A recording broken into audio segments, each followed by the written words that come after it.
الشعب المصري ده غلابة أوي. أنا مش عارف بصراحة اللي ساب لي التعليق ده هو مصري ولا مش مصري، بس بجد والله أنا اكتشفت إن إحنا غلابة أوي. الراجل سايب مضمون الفيديو، وسايب اللي أنا بقوله في الفيديو، وسايب عمرو أديب اللي أنا جايبه، وبيتكلم على محمد صلاح وإزاي هو ما يدعمش القضية الفلسطينية. سايب كل الهري ده وبيقول لي أنت مين؟ تخيل والله العظيم بيقول لي أنت مين؟ مين هذا الرجل اللي طلع في آخر الفيديو؟ يا راجل بجد أنت بتتكلم بجد؟ يعني انت سايب مضمون الفيديو، سايب المحتوى بتاع الفيديو، وبتسأل انا مين؟ انا يا سيدي احمد طه. تصدق والله شفت اسم احمد طه؟ اه والله بتقول ان انا صغير في السن. اه فعلا ده حقيقة انا صغير في السن. ايه مشكلتك ان انا صغير في السن ولا كبير في السن؟ ايه مشكلتك اصلا؟ بجد والله ايه مشكلتك اصلا ان انا صغير او كبير؟ مش فاهم، انا مش فاهمك بصراحه. ولكن ما علينا ما علينا. كل الناس المتعاطفه او المتضامنه او اللي بتطلع مبررات لمحمد صلاح، حقكم طبعا يا باشا، حقك. انا مش هقدر الومك اصلا، مش هقدر الومك، تمام. ولكن اي مبرر واي حاجه انت هتقولها بالنسبه لي انا كلام فاضي. معلش سامحني، زي ما قلت لك حقك، لازم تقول لي انا كمان حقي في وجهه نظري.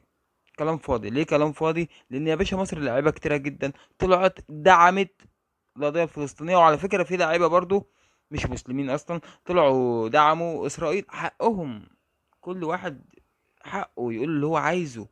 اه ولكن بالنسبه للاسطوره بتاعتنا محمد صلاح ان هو يقف متفرج، ده موقف مش مفهوم يا جماعه.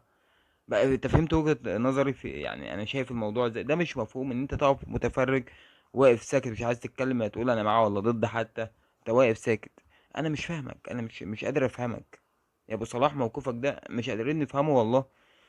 خليت يعني انت فاهمني بجد والله. لا تاريخ بقى ولا كوره ولا اي حاجه انت عملتها ولا اي انجازات انت عملتها تشفع لك في موقف زي ده. تخيل موقف زي ده بتاريخك كله بكل الانجازات اللي انت عملتها، خليتنا نعرف ان احنا كنا بندعم في المكان الغلط. انت ما تستحقش الدعم، ما تستحقش الدعم. انت انجازاتك لنفسك فقط لا غير، لنفسك ولناديك، مش لاي حد تاني. انت مش اسطورة. انت ممكن تكون لاعب كويس ولكن مش اسطورة ولا هتكون اسطورة. الاسطورة الحقيقية شوفها في ابو تريكة. شوفها في ابو تريكة، بص كده قدوتك وتعلم ازاي الاسطورة تبقى. فاهم انت؟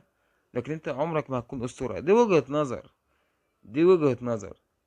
احترمها، ومن حقك على فكرة تخالفها، بس احترمها. اما بقى الناس اللي بتطلع مبررات، انا احترمت مبرراتك واحترمت وجهة نظرك، ولكن معلش مش مقتنع بيه. اي مبرر هتطلعه زي ما بقولك بالنسبه لي كلام فاضي ملوش لازمه.